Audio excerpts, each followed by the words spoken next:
Hai guys, halo semuanya. Pas aku lagi nyari topik untuk weekend video kali ini, ada yang komen soal pintu kemana saja. Jadi langsung aja kita bahas.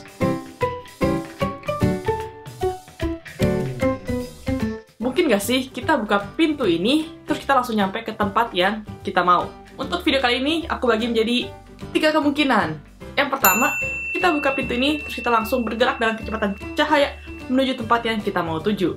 Jadi misalnya sekarang aku dari sini, Sydney, Australia, menuju Jakarta, itu jaraknya adalah 5.494 km atau 5,49 kali 10 pangkat 6 meter. Kecepatan cahaya itu sangat-sangat cepat, yaitu 3 kali 10 pangkat 8 meter per second. Jadi kalau aku mau dari Sydney ke Jakarta dengan kecepatan cahaya, aku hanya butuh 0,018 second. Well, not bad right? So, bisakah kita travel dengan kecepatan cahaya?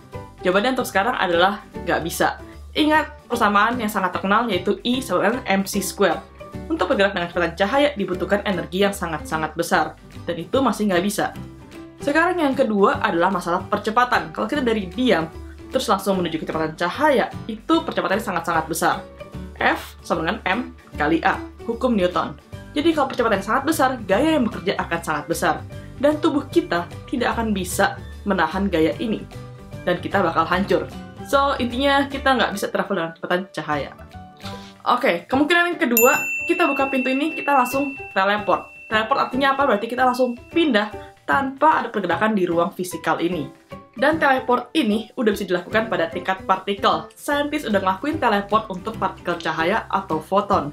Teleport ini berdasarkan pada teori fisika kuantum yang disebut dengan quantum entanglement, di mana dua partikel tidak bisa memiliki data atau informasi yang sama dan berada pada dua tempat yang berbeda. Jadi, untuk menteleport partikel ini, partikel yang pertama ini datanya diambil, di-download.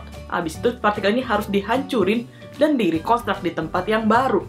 Jadi, ingat yang berpindah adalah data, bukan fisikal partikel tersebut. Sekarang, kalau ngomongin tubuh manusia, itu kan nggak jauh berbeda dari partikel ini. Tubuh manusia hanyalah terdiri dari berbagai macam atom, berbagai macam partikel. Untuk data tubuh manusia itu diperkirakan ada 3,02 kali 10 pangkat 32 GB. Ini datanya gede banget.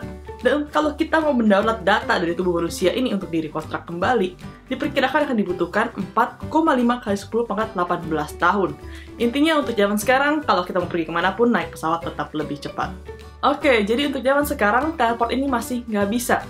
Tapi misalnya bisa dengan teori quantum entanglement ini, masih ada beberapa pertanyaan yang butuh dijawab.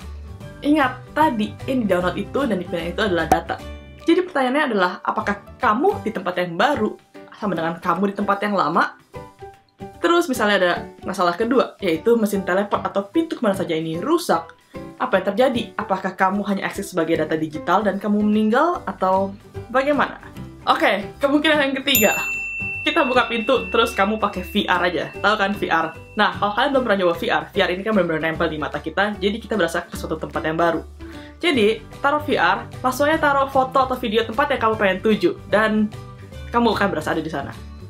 Oke guys, sekian untuk weekend video kali ini. Thank you buat pertanyaannya, topik yang cukup menarik.